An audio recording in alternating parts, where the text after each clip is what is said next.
As we use the hat trick and tell a story, we can easily remember Chopin's Etude in C minor. The performing forces of the piano, the genre of solo piano, and the ternary form, A, B, A1.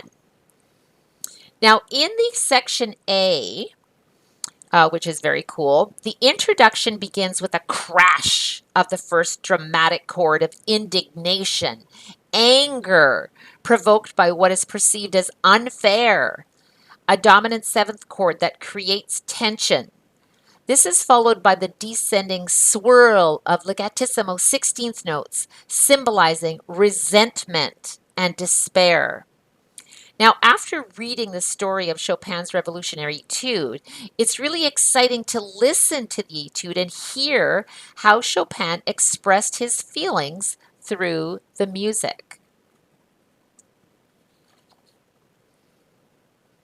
When you go to GSG Music or ultimatemusictheory.com, same thing, simply click on the free resources at the top of the page and then scroll down to find Level 7 and then click on View Page. And this is where you're going to see all the videos and everything all set up for you. This is done for you. There's just a huge amount of resource and hours of time to create all of this. And as I was preparing this for my own knowledge, I realized that I must share it with you because it's a lot of work, and I know you're really going to be happy that it's all there for you and also for your students. You're welcome to send them to the page too. It's a free resource for teachers and students.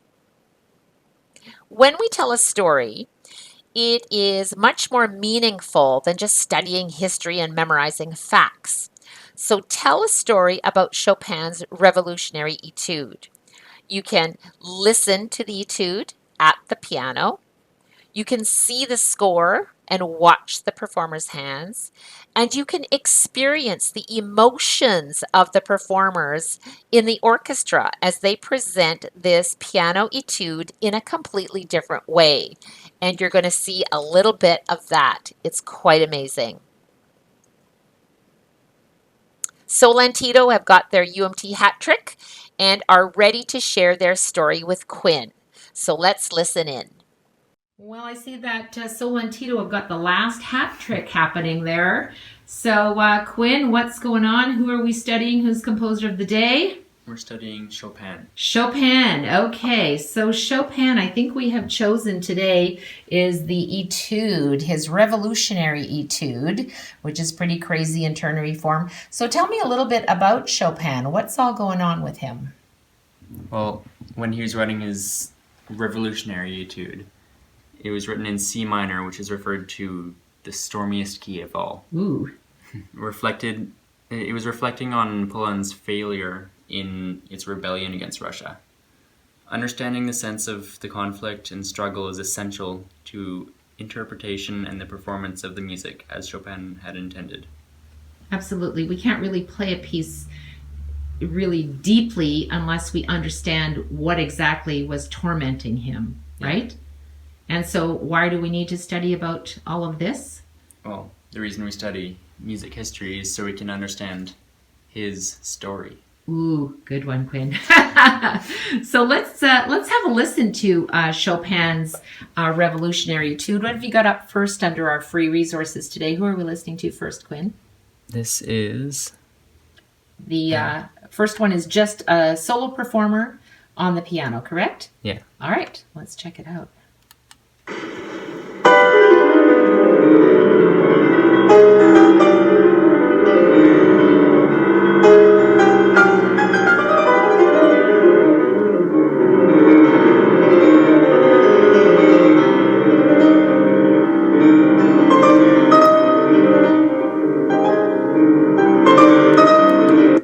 Well, Quinn, I'd like you to play that for me for next week. Maybe.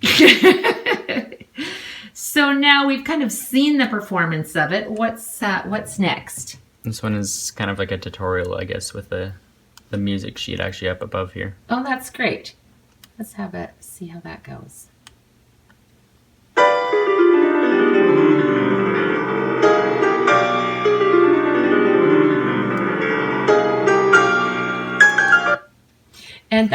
cool because we actually get to see how the hands move. Did you notice how there was a different tempo there, wasn't it? Yeah. Was it faster or slower? It was slower. It was slower. Yeah, I think that they're just kind of take it easy. But this piece is actually written for a virtuoso performer. I mean, you've got to be at that level in order to truly play that piece and master it, right? As it should be. We'll maybe work on that performance. Yeah. That would be pretty cool. I mean, it's not that hard. Yeah, right. I'll just break it down in little pieces.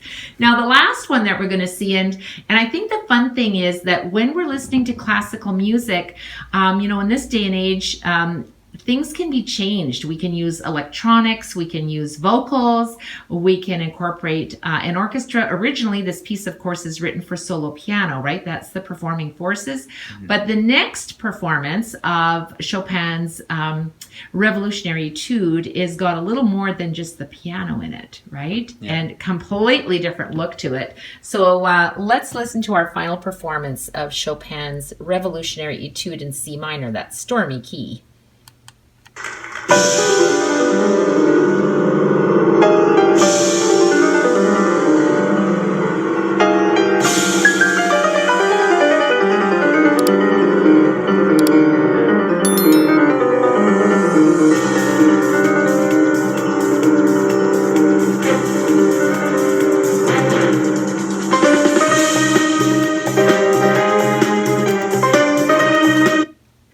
Oh my gosh, that is so cool. I think I'll get you that outfit, Quinn.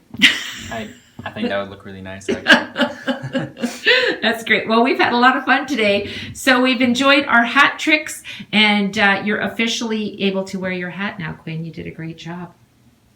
Now you're ready to use the UMT 3 hat tricks for musicians with your students. In Level 7, use the hat trick Count Intervals when playing the game Name That 7th Chord.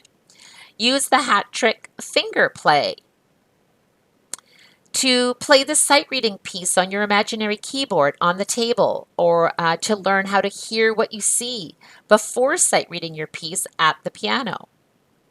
Use the hat trick to tell a story to make your music history more interesting and memorable. Now, when students are writing their final exam at the end of Level 7 workbook, these questions will be easy as remembering. They're just as easy as just remembering the great story as you learned it. Haha! Yeah, I know, Quinn just makes you smile, doesn't he? You can't help but smile when you see that face. Quinn has got all 3 hat tricks, so let's have a final wrap-up from Quinn. Well, we're saying bye to Quinn.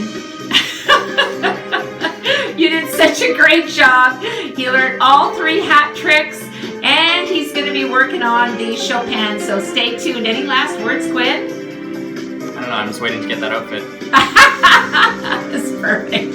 Great job. I can hardly wait. Quinn's going to do it. Check it out on YouTube. Thanks, Quinn.